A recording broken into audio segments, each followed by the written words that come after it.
Hello Beshies! So for today's video, ituturo ko sa inyo kung paano ko to ginawa itong scannable acrylic Spotify na ito nang hindi kayo gumagastos ng malaki at pwedeng nyo gawin sa inyong mga bahay.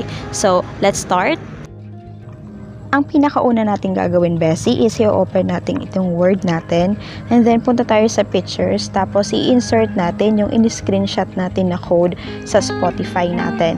So kung hindi nyo pa napapanood yung aking video tungkol doon kung paano natin makikita yung code, is ilalagay ko yung video description sa taas para nyo makita or kaya sa description below na lang. Ayan, antayin lang natin tapos insert ko siya dyan. Ayan na. So, ang gagawin natin dyan is aayusin natin siya sa desired na laki na ating gagawin. Tapos, adjust lang natin. Kailangan magkasya siya sa isang short bond paper kasi yun yung size ng acrylic na aking gagawin.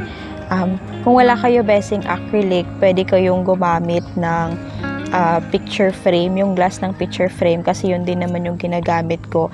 Para hindi na kayo gumastos ng malaki kakahanap ng acrylic, 'di ba?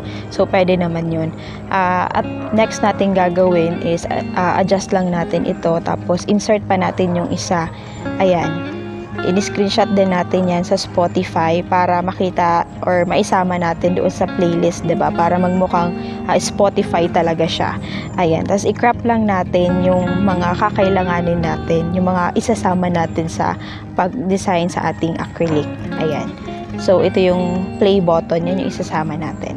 Tapos, i-crop lang natin and then adjust natin sa isang bond paper.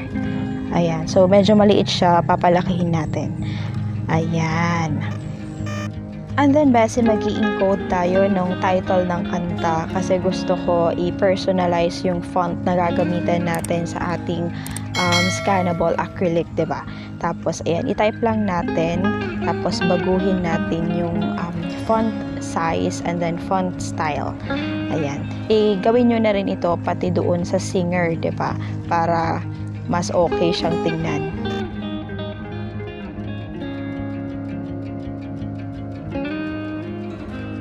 Ang sunod, Bessie, is i-print na natin siya para ma-ready na tayo sa next natin na step.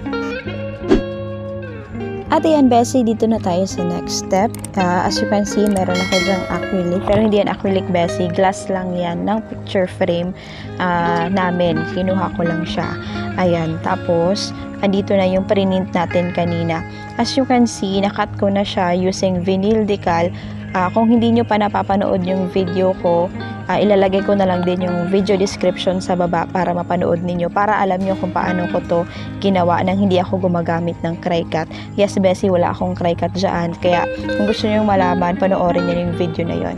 So, i-arrange lang natin siya kung saan natin ilalagay. At ayan, tinatanggal ko na ang kanyang transfer tape. Kailangan nyo, Bessie, ng transfer tape para maging maayos ang pag-transfer ninyo ng inyong kinat na vinyl decal doon sa inyong glass or kaya acrylic. Ayan, so dahan-dahan nating ilagay. So make sure, Bessie, na pantay ang pagkakalagay natin sa ating glass.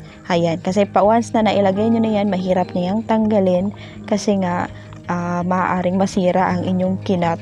And kung bago nyo pa lang itong gagawin, kagaya ng sinabi ko sa video na yon, medyo challenging siya, lalo na at maliliit yung details natin dyan. So, press lang natin saglit para dumikit talaga yung vinyl doon sa ating glass and then dahan-dahan nating tanggalin.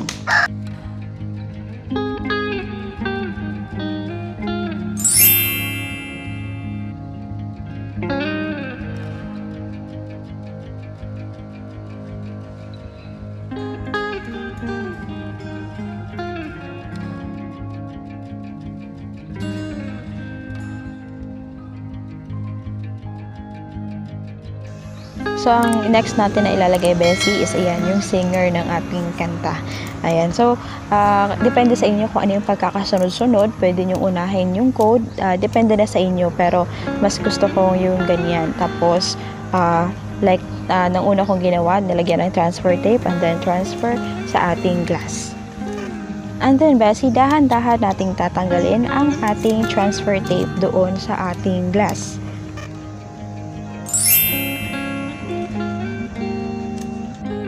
Ayan, so na-transfer na natin siya and then lalagyan din natin to ng transfer tape yung isa. So kung gusto nyo makatipid besi, pwede nyo gamitin yung transfer tape na ginamit nyo na nung una and make sure lang na kasya siya doon sa inyong decal.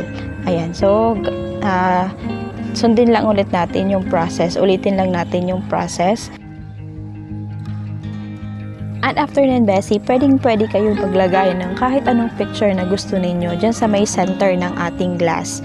Ayan, so yan yung picture na napili ko. Ilalagay ko lang siya doon sa likod. Pero Bessie, kung meron naman kayong transparent na plastic, yung makapal na plastic, pwede nyo siyang gawin na pang-cover sa likod para nang sa ganun is hindi siya mabasa. Oo. Tapos, dahil wala akong ganon, pwede rin naman kayong gumamit ng double-sided tape para maidikit natin yung picture doon sa ating glass.